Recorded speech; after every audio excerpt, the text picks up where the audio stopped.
Hello students, welcome to the Spandan Academy, class 9th, subject science. We are reading chapter 6, tissues means ऊतक. आज हम ऊतक के बारे में पढ़ेंगे. From the last chapter, we recall that all living organisms are made of cells. हमने पिछले अध्याय में पढ़ा कि सभी जीवित प्राणी या पौधे कोशिकाओं के बने होते हैं. एक कोशिक जीवों में सभी मौलिक कार्य एक ही कोशिका द्वारा किए जाते हैं. जैसे अमीबा में एक ही कोशिका द्वारा गति, भोजन लेने की क्रिया, श्वसन क्रिया और उत्सर्जन क्रिया संपन्न की जाती है.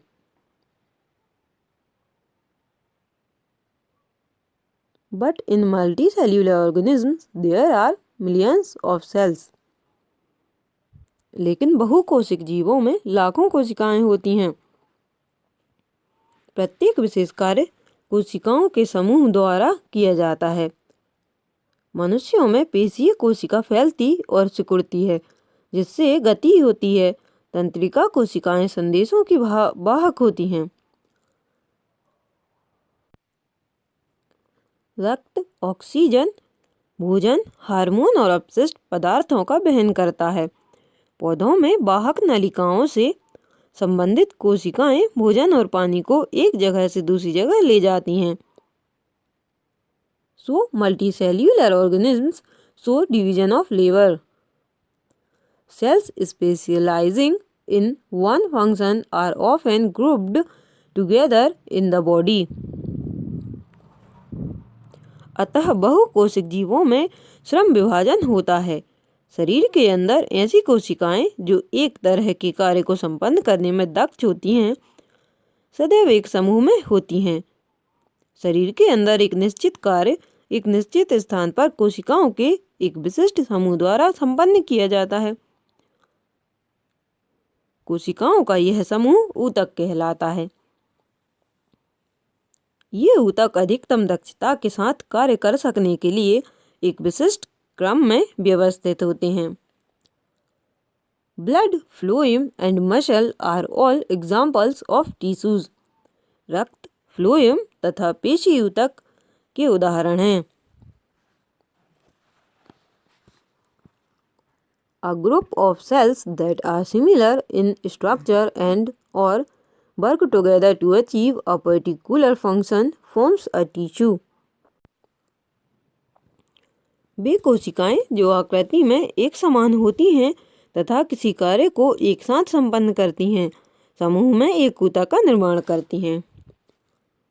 6.1 Are plants and animals made of same types of tissues? क्या पौधे और जंतु एक ही तरह के ऊतकों से बने होते हैं?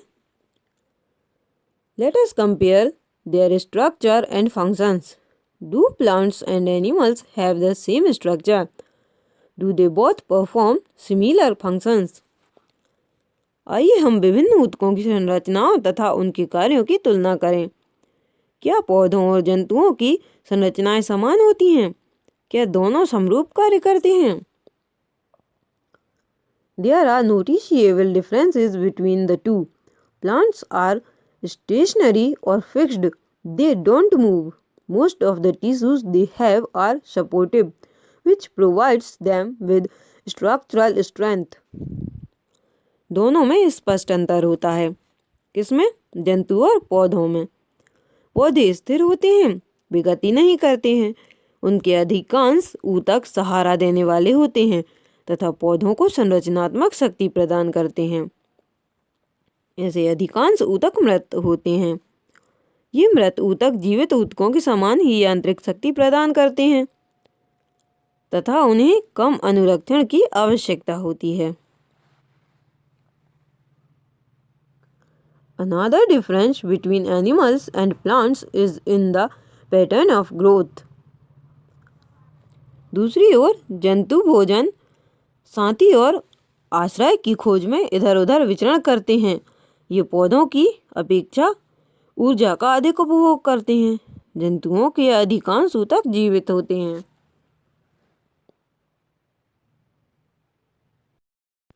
Animals, on the other hand, move around in search of food, mates and shelter. They consume more energy as compared to plants. दूसरी ओर जंतु भोजन, साथी और आश्रय की खोज में इधर उधर विचरण करते रहते हैं। ये पौधों की अपेक्षा ऊर्जा का अधिक उपभोग करते हैं। जंतुओं के अधिकांश ऊतक जीवित होते हैं। जंतु और पौधों के बीच उनकी वृद्धि के प्रतिरूप में एक और भिन्नता है।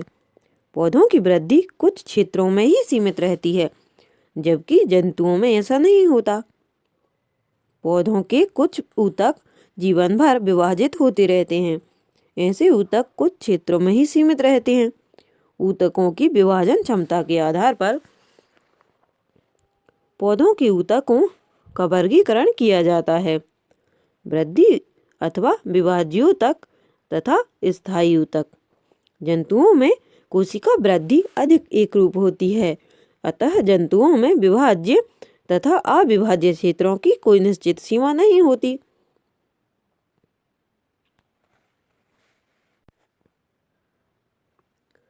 It is with reference to these complex animal and plant bodies that we will now talk about the concept of tissues in some detail. अंगों और अंगतंत्रों का संरचनात्मक संगठन जटिल पौधों की अपेक्षा जटिल जंतुओं में अति विशिष्ट तथा सीमित होता है। संरचनात्मक संगठन एक ओर पौधों के गतिहीन अस्तित्व तथा दूसरी ओर जंतुओं के प्रचलन के लिए अंगतंत्रों के विकास हेतु विभिन्न प्रकार से अनुकूलित होते हैं। 6.2 प्लांट टिश्यूज मीन्स पादप ऊतक। मेरिस्टेमेटिक टिश्यू विभाज्य ऊतक।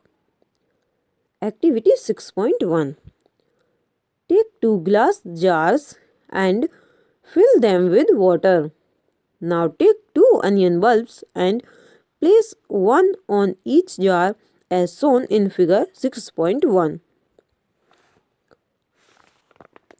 दो शीशे के जार लेते हैं और उनमें पानी भर देते हैं। अब 2 प्याज लेते हैं और दोनों जारों पर एक एक प्याज रख देते हैं, जैसा कि हमें डायग्राम में दिखाया गया है। कुछ दिनों तक दोनों प्याजों की मूलों की लंबाई मापते हैं। पहले, दूसरे और तीसरे दिनों में मूल की लंबाई को माप लेते हैं। दूसरे जार में रखी प्याज की मूल को चौथे दिन 1 सेंटीमीटर काट लेते हैं। इसके बाद दोनों जार में रखी प्याज की मूलों की लंबाइयों का 5 दिनों तक निरीक्षण करते हैं और उनमें हुई प्रत्येक दिन की वृद्धि की माप को नीचे दी गई तालिका में लिखते हैं। The growth of plants occurs only in certain specific regions. पौधों में वृद्धि कुछ निश्चित क्षेत्रों में ही होती है। ऐसा विभाजित ऊतकों के उन भागों में पाए जाने के कारण होता है।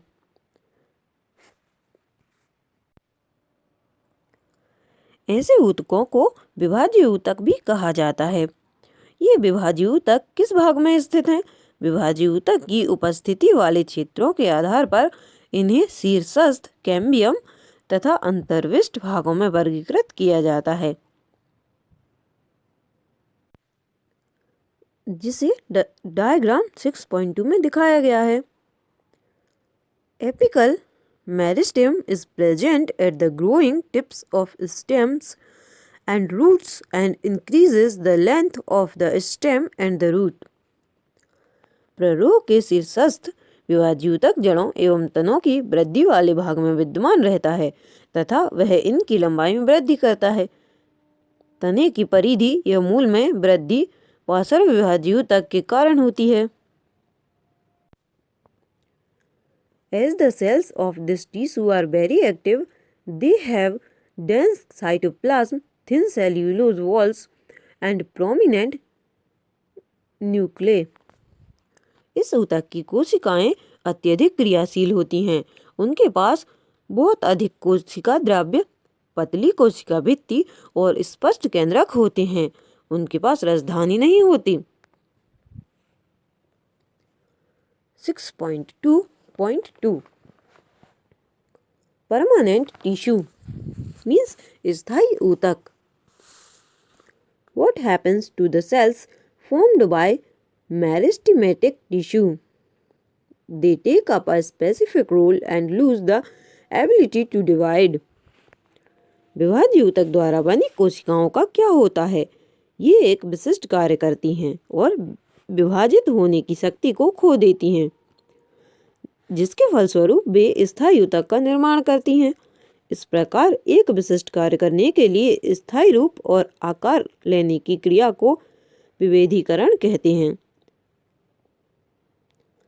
Cells of meristematic tissue differentiate to form different types of permanent tissue. विभाज्य ऊतक की कोशिकाएं विभाजित होकर विभिन्न प्रकार के स्थायी ऊतकों का निर्माण करती हैं। Activity 6.2 Take a plant stem and with the help of your teacher cut into very thin slices or sections.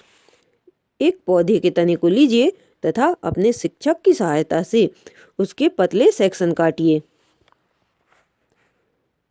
Now stain the slices with safranin. Place one neatly cut section on a slide and put a drop of glycerin. अब सभी section को सैफरेन से रंजित करें।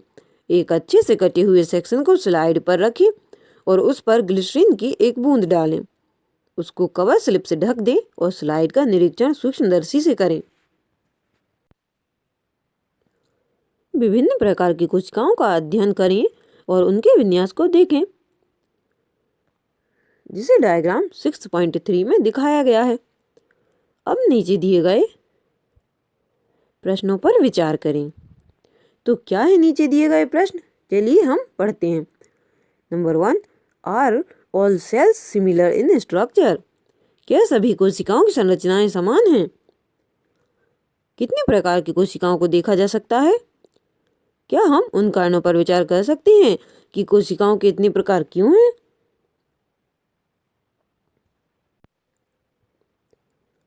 We can also try to cut sections of plant roots. We can even try cutting sections of root and stem of different plants. हम पौधे की मूलों का section काटने की कोशिश कर सकते हैं। हम विभिन्न पौधों के मूल और तने का सेक्शन भी काट सकते हैं। सिंपल परमानेंट टिश्यू, सरल स्थायी ऊतक। A few layers of cells from the basic packing tissue. This tissue is parenchyma, a type of permanent tissue. कोशिकाओं की कुछ परतें ऊतक के आधारीय पैकिंग का निर्माण करती हैं। इन्हें पैरेनकाइमा ऊतक कहते हैं, जो स्थायी ऊतक का एक प्रकार है। यह पतली कोशिका भित्ति वाली सरल कोशिकाओं का बना होता है। ये कोशिकाएं जीवित हैं। ये प्रायः बंधन मुक्त होती हैं तथा इस प्रकार के ऊतक की कोशिकाओं के मध्य काफी रिक्त स्थान पाया जाता है। यह ऊतक पौधे को सहायता प्रदान करता है। The flexibility in plants is due to another permanent tissue, collenchyma. पौधों में लचीलेपन का गुण एक अन्य स्थायी ऊतक कोलेनकाइमा के कारण होता है। यह पौधों के विभिन्न भागों, पत्ती, तने में बिना टूटे हुए लचीलापन लाता है। यह पौधों को यांत्रिक सहायता भी प्रदान करता है। We can find this tissue in leaf stalks below the epidermis. हम इस ऊतक को एपिडर्मिस के नीचे पर्णवृत्त में पा सकते हैं। इस ऊतक की कोशिकाएं जीवित, लंबी और अनियमित ढंग से कोनों पर मोटी होती हैं तथा कोशिकाओं के बीच बहुत कम स्थान होता है, जिसे हम डायग्राम 6.4 बी में देख सकते हैं। यह है 6.4 B diagram.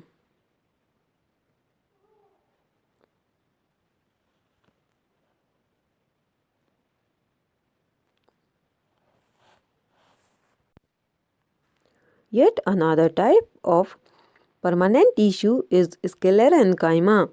It is the tissue which makes the plant hard and stiff. एक अन्य प्रकार का ऊतक स्क्लेरेन्काइमा होता है। यह ऊतक पौधे को कठोर एवं मजबूत बनाता है। इस ऊतक की कोशिकाएं मृत होती हैं। ये लंबी और पतली होती हैं क्योंकि इस ऊतक की भित्ति लिग्निन के कारण मोटी होती है। This tissue is present in stems, around vascular bundles, in the veins of leaves, and in the hard covering of seeds and nuts. It provides strength to the plant parts. यह ऊतक तने में संवहन बंडल के समीप, पत्तों की सिराओं में तथा बीजों और फलों के कठोर छिलके में उपस्थित होता है। यह पौधों के भागों को मजबूती प्रदान करता है। Activity 6.3 take a freshly plucked leaf of Rhoeo, stretch and break it by applying pressure. Rhoeo की ताज़ा तोड़ी हुई पत्ती लीजिए। इसे दबाव लगाकर इस तरह तोड़िए कि पत्ती का छिलका अलग निकल आए। इस छिलके को अलग करके जल से भरी हुई पेट्री डिश में रखें। इसमें कुछ बूंद सैफरेन विलयन की डालिए।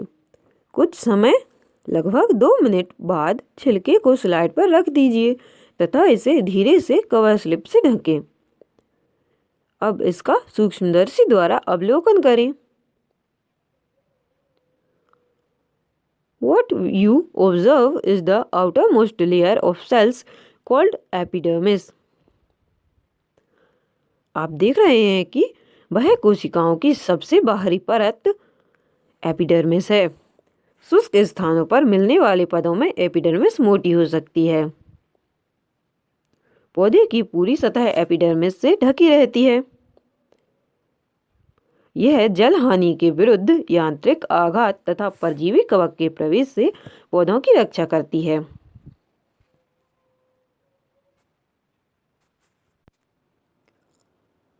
Since it has a protective role to play, cells of epidermal tissue form a continuous layer without intercellular spaces.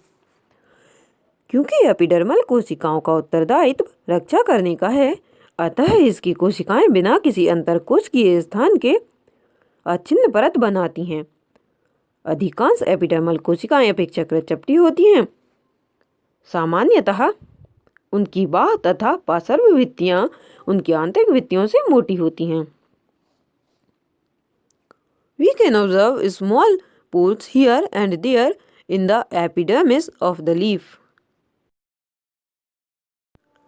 पत्ती की एपिडर्मिस में हम छोटे छोटे छिद्रों को देख सकते हैं। इन छिद्रों को स्टोमेटा कहते हैं। स्टोमेटा को 2 वृक्क के आकार की कोशिकाएं घेरे रहती हैं, जिन्हें रक्षी कोशिकाएं कहते हैं। ये कोशिकाएं वायुमंडल से गैसों का आदान प्रदान करने के लिए आवश्यक हैं। बाष्पोत्सर्जन की क्रिया भी स्टोमेटा के द्वारा होती है, जिसे हम डायग्राम 6.5 में देख सकते हैं। Epidermal cells of the roots, whose function is water absorption, commonly wear long hair-like parts that greatly increase the total absorptive surface area. जड़ों की एपिडर्मल कोशिकाएं पानी को सोखने का कार्य करती हैं। साधारणतः उनमें बाल जैसे प्रवर्ध होते हैं, जिससे जड़ों की कुल अवशोषक सतह बढ़ जाती है तथा उनकी पानी सोखने की क्षमता में वृद्धि होती है। जैसे जैसे वृक्ष की आयु बढ़ती है, उसके बाह्य सुरक्षात्मक ऊतकों में कुछ परिवर्तन होता है।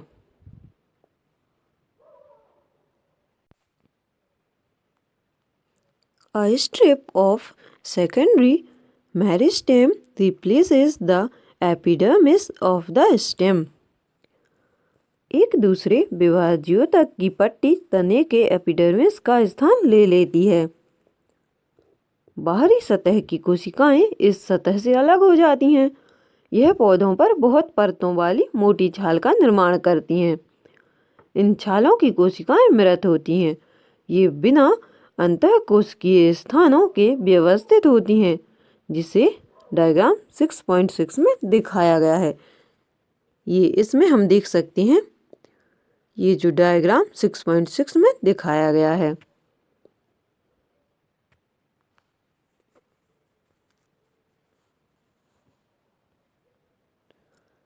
They also have a chemical called suberin in their walls that makes them impervious to gases and water. इनकी भित्ति पर सुबरिन नामक रसायन होता है जो इन छालों को हवा एवं पानी के लिए अभेद्य बनाता है। Complex permanent tissue